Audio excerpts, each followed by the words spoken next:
बच्चों, कक्षा 6 विषय गणित और प्रश्नावली है 10वीं प्रश्नावली के अंदर आपने क्या बताया है? क्षेत्रमिति के बारे में बताया है। क्षेत्रमिति के अंदर किसी आकृति का परिमाप क्षेत्रफल ज्ञात करना।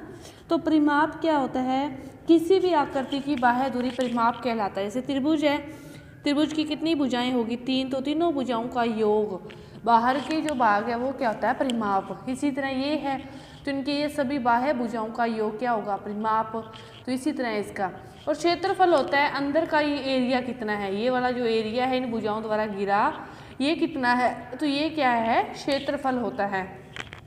तो आपके इस बुक के अंदर जो क्षेत्रफल और परिमाप दिया होगा तो वो कम 3-4 चीज़ों का दिया होगा, तो उसके आपको सूत्र याद होंगे तो आप अच्छे से सारे क्वेश्चन हल कर सकोगे। तो देखो, आयत किसे कहते हैं?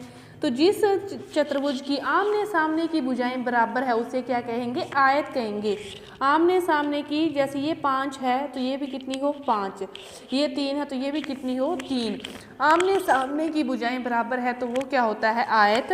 तो आयत का परिमाप ज्ञात करते हैं। तो आयत का परिमाप का सूत्र है 2 गुना लंबाई प्लस चौड़ाई। और आयत का क्षेत्रफल ज्ञात करें तो आयत का क्षेत्रफल होता है लंबाई गुना चौड़ाई। आयत का क्षेत्रफल क्या होता है? लंबाई गुना चौड़ाई। इसी तरह वर्ग, जिस चतुर्भुज की चारों भुजाएं बराबर होती है उसे क्या कहते हैं? वर्ग कहते हैं। कि यदि ये 5 है, ये भी 5 है, ये भी 5 है और ये भी कितनी होगी? 5 होगी। जिस चतुर्भुज की चारों भुजाएं बराबर है उसे क्या कहते हैं? वर्ग कहते हैं। और वर्ग का परिमाप क्या होता है? 4 गुना भुजा। 4 गुना भुजा, ये होता है वर्ग का परिमाप। और वर्ग का क्षेत्रफल क्या होता है? भुजा गुना भुजा। भुजा गुना भुजा। भुजा गुना भुजा क्या होता है? वर्ग का क्षेत्रफल होता है। इसके बाद आता है वर्त। वर्त किसे कहते हैं? कि एक निश्चित बिंदु से निश्चित दूरी पर चारों तरफ एक चक्कर लगाने पर जो बना पथ है उसे क्या कहते हैं? वृत्त कहते हैं। और ये निश्चित दूरी को क्या कहते हैं? वर्त की त्रिज्या। और इस निश्चित बिंदु को कहते हैं वर्त का केंद्र। और r त्रिज्या वाले वर्त के जो परिधि है इसे ही परिमाप कहते हैं। बाह्य दूरी क्या है? परिमाप। और बाह्य दूरी ही क्या है? परिधि है। तो परिधि का जो मान होता है वो क्या होता है? 2πr। 2πr। और पाई का मान क्या होता है? 22/7।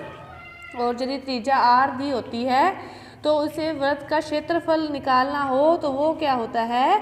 πr²। क्षेत्रफल क्या होता है? πr²। इसके बाद देखो, इसके बाद त्रिभुज 3 भुजाओं से घिरी बंद आकृति को क्या कहते हैं? त्रिभुज कहते हैं। 3 भुजाओं से घिरी बंद आकृति को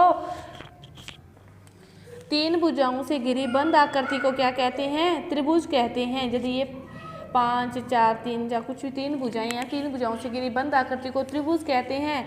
और त्रिभुज का क्षेत्रफल क्या होता है? 1/2 आधार गुना ऊंचाई। आधार तो ये वाली भुजा जैसे आधार है, ऊंचाई होती है लंबवत दूरी। सामने वाले शीर्ष से इस भुजा की लंबवत दूरी कितनी है? वो क्या होती है? ऊंचाई होती है।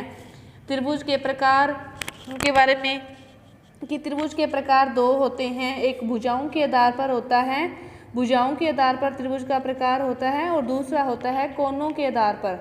कोणों के आधार पर त्रिभुज का प्रकार। भुजाओं के आधार पर भी त्रिभुज 3 प्रकार के होते हैं और कोणों के आधार पर भी त्रिभुज 3 प्रकार के होते हैं। भुजाओं के आधार पर त्रिभुजों के जो प्रकार हैं वो हैं समबाहु, दूसरा है समद्विबाहु और फिर है विषम बाहु। तीसरा क्या है?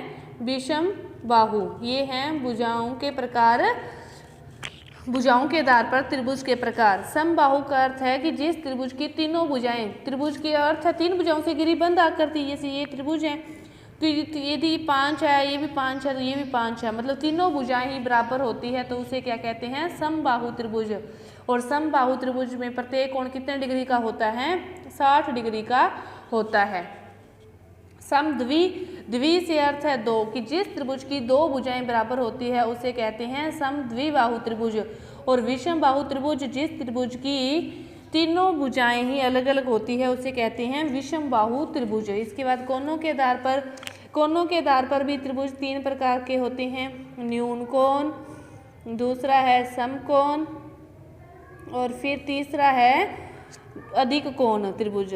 तो त्रिभुज के कोणों के आधार पर ये है। न्यून कोण का अर्थ है कि उस त्रिभुज के जो तीनों कोण हैं वो क्या हो, 90 डिग्री से कम हो। 90 डिग्री से कम हो तो न्यून कोण, 90 डिग्री हो तो समकोण, और 90 डिग्री से अधिक हो तो अधिक कोण। ये आपकी इस प्रश्नावली के लिए जो बेसिक जानकारी और सूत्र हैं वो चीज़ें हैं। इसको समझने और सूत्र को याद करने के बाद ही आप इस प्रश्नावली के जो सारे जो क्वेश्चन हैं वो हल कर सकते हो। तो देखो इसके बाद अपने करेंगे क्वेश्चन हल।